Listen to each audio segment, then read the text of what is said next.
Hey, everybody. Hi, and welcome. Hey, today we're going to talk about what we can learn from big business for our coaching businesses so we can create efficiencies and create that mission and get that momentum in our businesses, just like the big guys do. All right, so we're going to get started here. So one of the things that I wanted to share today was just how these businesses not only build efficiencies but create that mission that everybody knows that they're on, right? And so, you know, they do that by creating a strategic plan and then having a clear mission and a clear vision for their business. And oftentimes you'll see businesses, big businesses will have like their mission statement on the wall or something like that, so everybody can see it every single day. Everybody knows what they're working toward, right?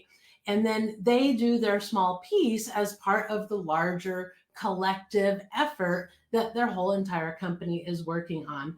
But here's the thing, a big business can get pretty gangly, right? If you have, think about Facebook or something like that has, huge systems that they maintain, and probably not even external systems, but internal systems as well. Facebook isn't their only thing, Facebook Ads Manager, all those things that they're trying to create. But hey, but they keep the momentum going by making sure every single person knows what that mission is, right? And then the other things that they do, the next thing is that they kind of create, they look for patterns in the way that they work, right? They create systems, they create methodologies, they follow certain methodologies. So if they're a scrum shop, they're going to follow the scrum norms. They're going to follow that framework for the agile methodology. Ugh, I'm all tongue tied today. um, so, and the reason why they do this is because when they create these blueprints and they create these kinds of systems, then they don't squash creativity, because what it does is it creates that pattern. We follow this basic pattern, but it doesn't force their employees into a specific innovation or a specific I don't know, limiting belief, right? They don't push limiting beliefs on their people. I guess that's what I'm looking for, is that they really they see patterns in the way they work, and then they follow that pattern, but that allows them to be creative because they don't have to think about how are we going to execute this. They get to think about how are we going to do this thing? How are we going to create this amazing solution? What are we going to do to create this amazing solution? And then one of the other things is that they really know who they are, right? They create that strategic plan, they create that mission, they create that vision. They know who they are and they say it out loud every single day. And as small businesses, sometimes, especially in the early days, it can be scary, right? It can be scary to put yourself out there and say what you're all about, and put that like stake in the ground and say, this is who I am, and this is who I serve, and this is what I do. And part of that is just because maybe we're not far enough down the road to feel confident and comfortable in our offerings and what we stand for. We're still in that kind of throwing spaghetti at the wall, not really sure what to do, and not really sure how to move forward, right? And stay consistent and stay focused on what you're doing. And so as a small business owner, you want to secure those things early on, some of those systems like your strategic plan, your mission, and your values, because those kinds of things are going to set the stage for what follows, right? But then the systems that you put in place are the things that are gonna, it doesn't matter what you put in it, right? Like if you have a system that you create to manage events, like a masterclass, a webinar, a boot camp, something like that, you have a system, and then you just follow that pattern, that blueprint every single time, and you repeat it and you refine it, you make it better. And then pretty soon you have this great system, and the innovation is in the content. The innovation is in the presentation. The innovation is in what you're teaching. It's not about, the mechanics of setting things up and getting it all ready and doing the correct promotions and doing all of those things, right?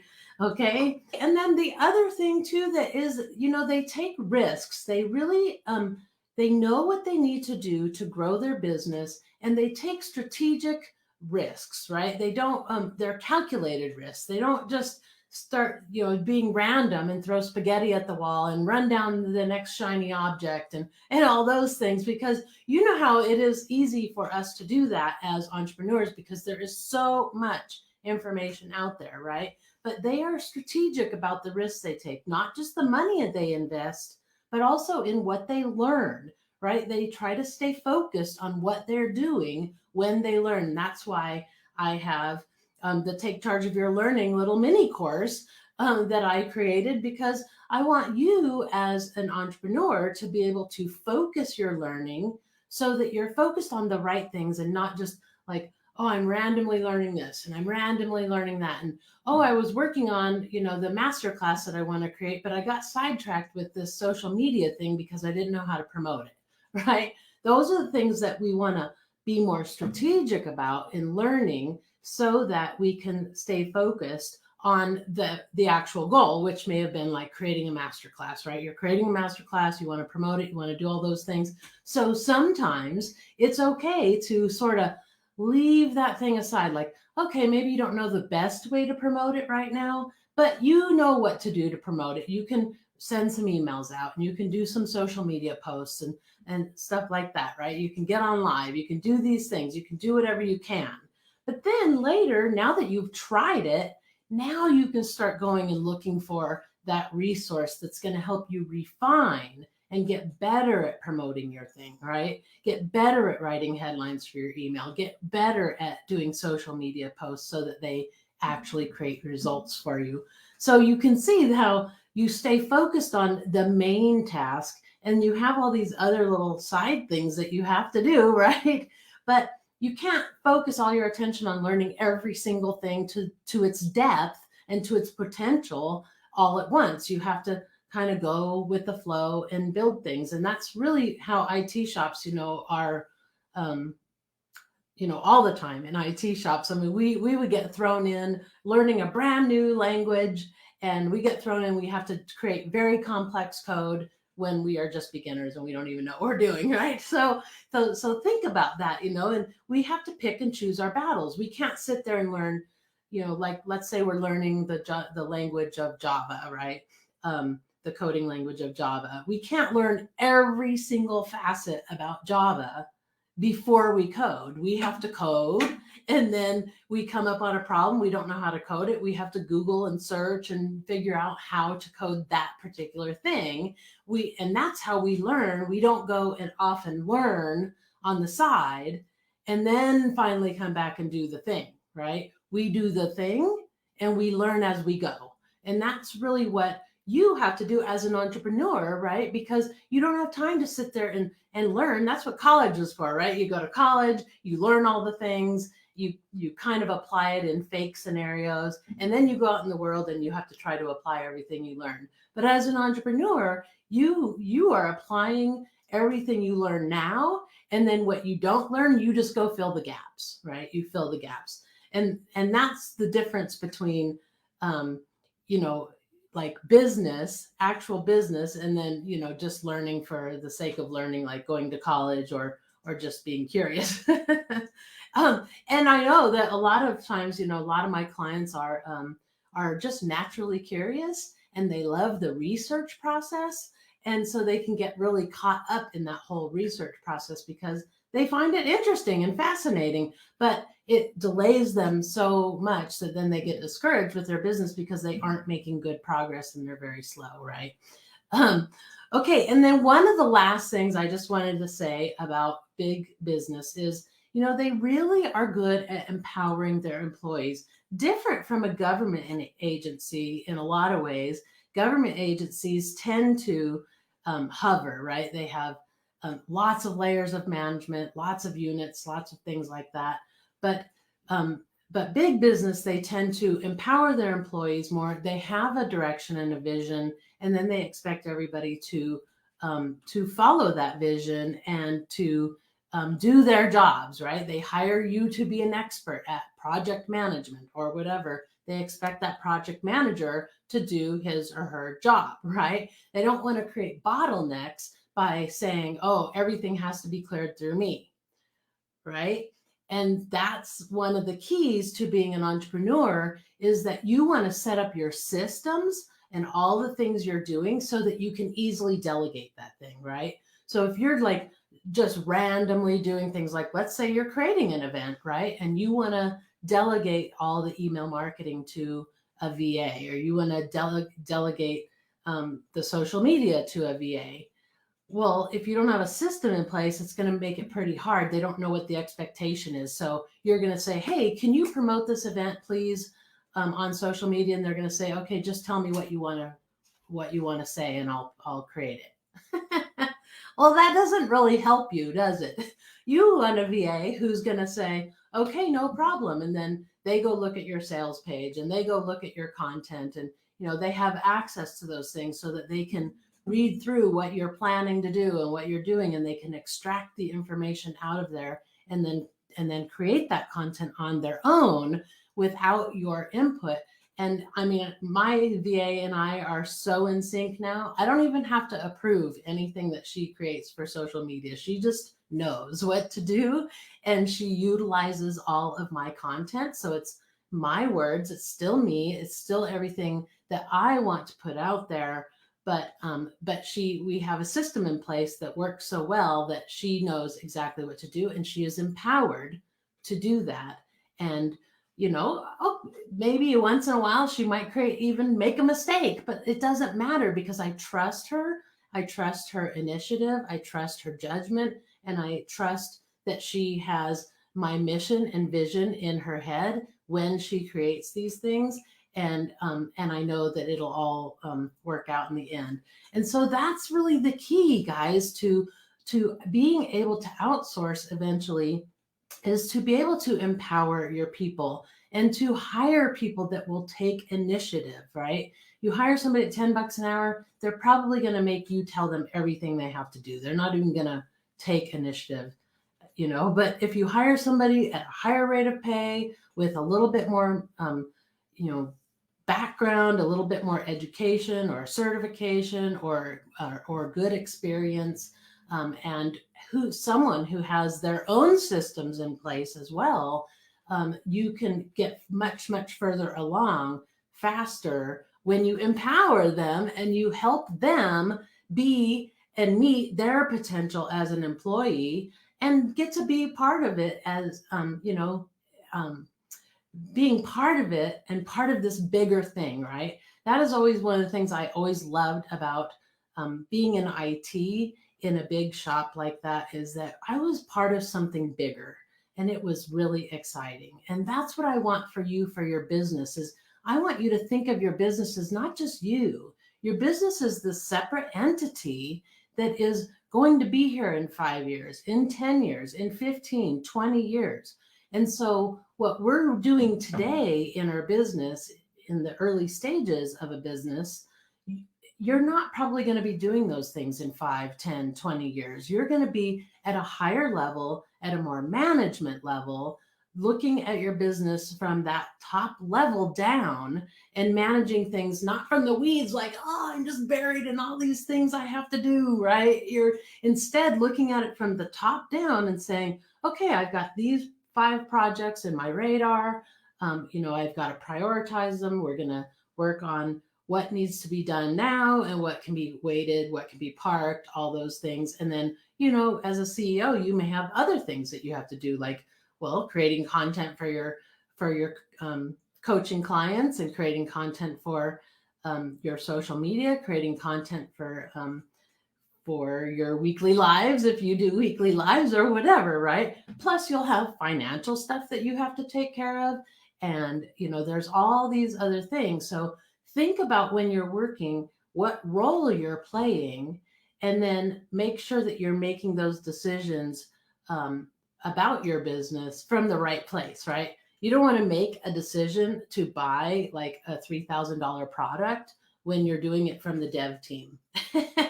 From that perspective, right? You want to make decisions as the CEO where that money's going to go and what the priority is for that.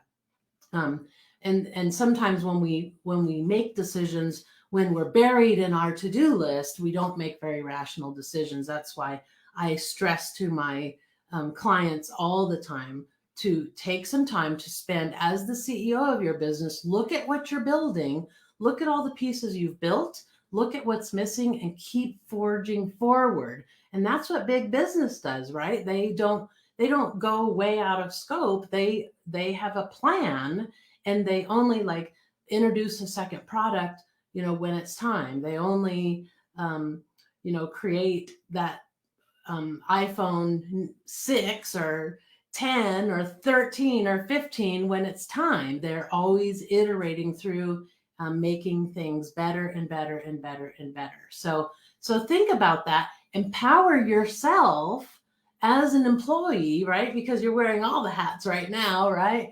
So empower yourself as an employee to start creating systems, start seeing patterns in your work, get those systems in place, and then eventually you'll be able to pass that on to a VA who can handle that stuff.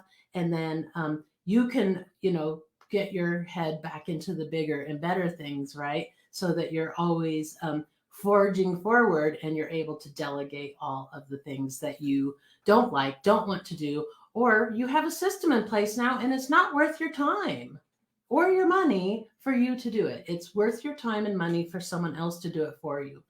So think about that. All right. So anyway, I think I digressed a little bit on this. I wanted you to see, though, the difference between government and big business, because the difference is, in government, there is supposed to be strategic planning and all of those things that happen, right? But it doesn't always happen.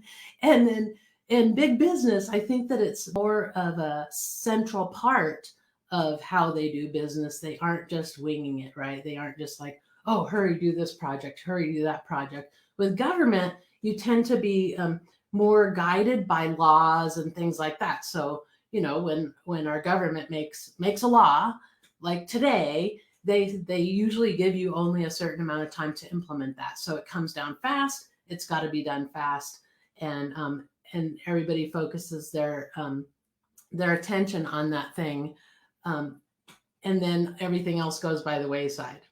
Kinda, not really. Everything else still has to be juggled. That's the problem with government. Everything's top priority. With big business, the priorities are more clear, right? They know what they're working on. And the beauty of what happens with big business is, because they use Scrum, like Facebook, they actually create really small teams, right? A team of 10. That team of 10 is in charge of Facebook groups and Facebook groups only.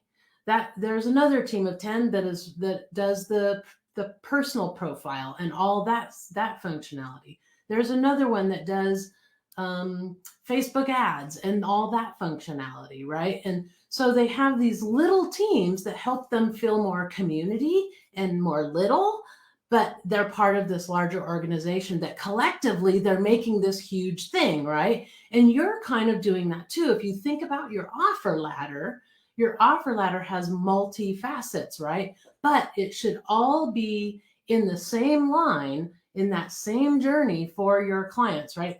The same journey. It's just like your main offer is this big thing that you offer, and then you pull out pieces that become like prerequisites for your clients. So everything is in line with that ultimate result that you're trying to get for your people. It's not like you're not like out here teaching something else that's outside of the scope of what your result is, right?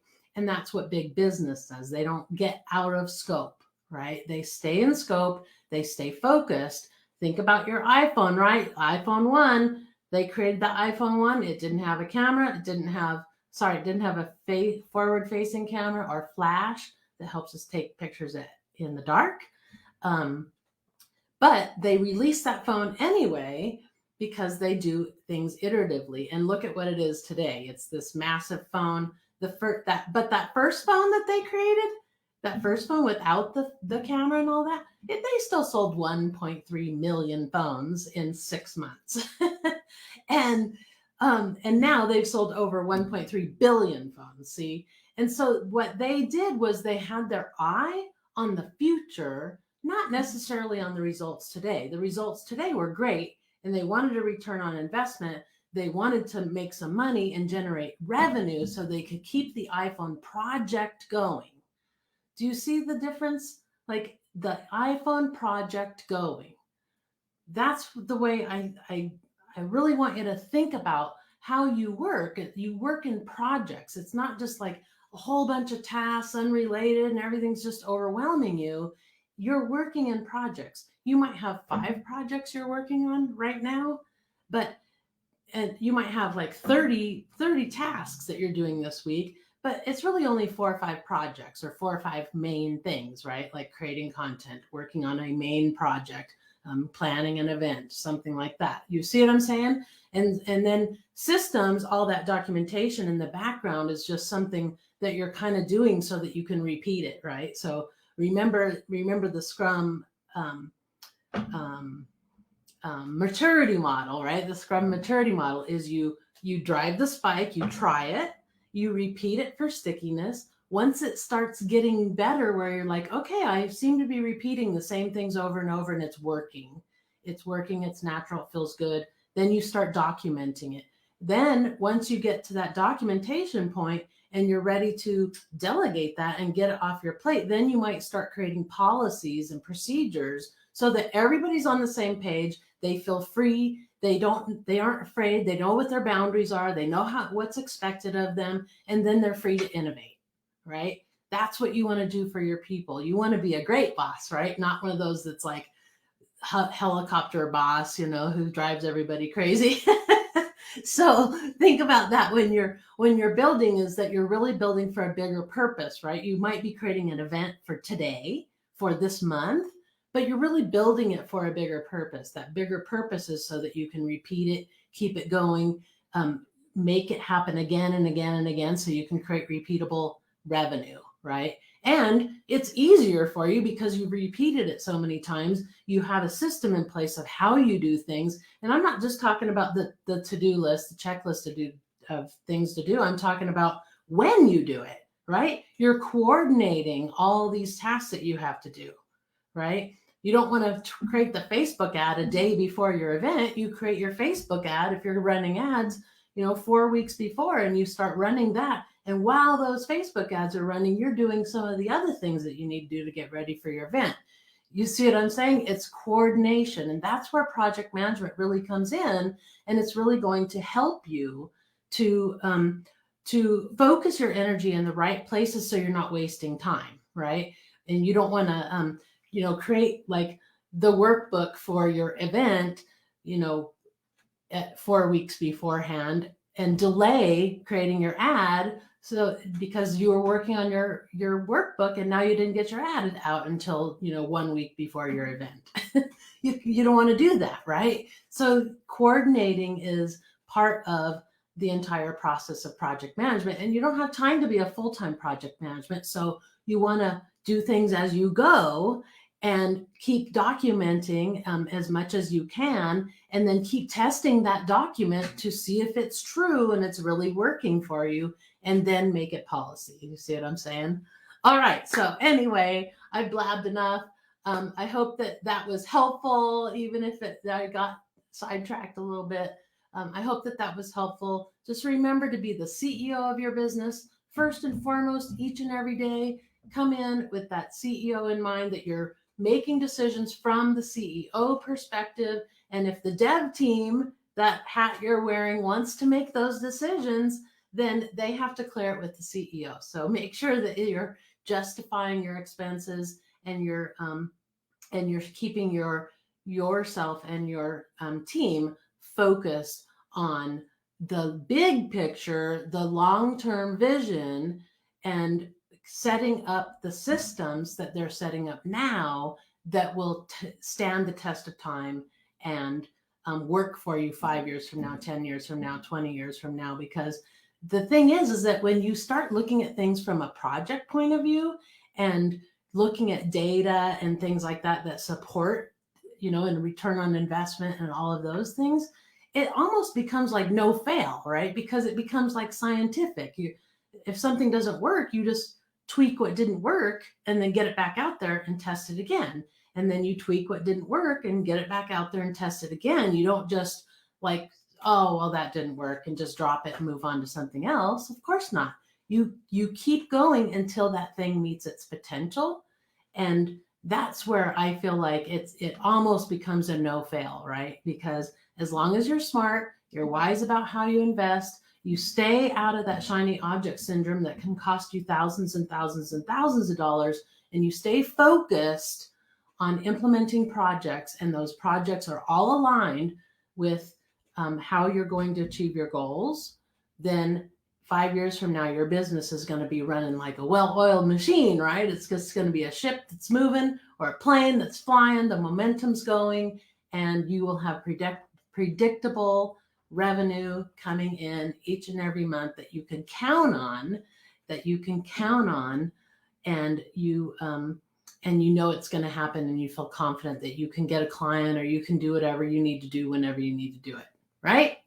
All right, guys, I hope that helped you, and I will see you in the comments. Oh, hey, don't forget to download the workbook. It's at thescrumshop.com/workbooks, and you'll be led to get into my new masterclass coming out on August 31st, which is about essential systems, so that you can learn how to set up your essential systems and understand it from a project's point of view, rather than just, in the weeds point of view. All right, guys, take care, and I will see you in the comments. Bye.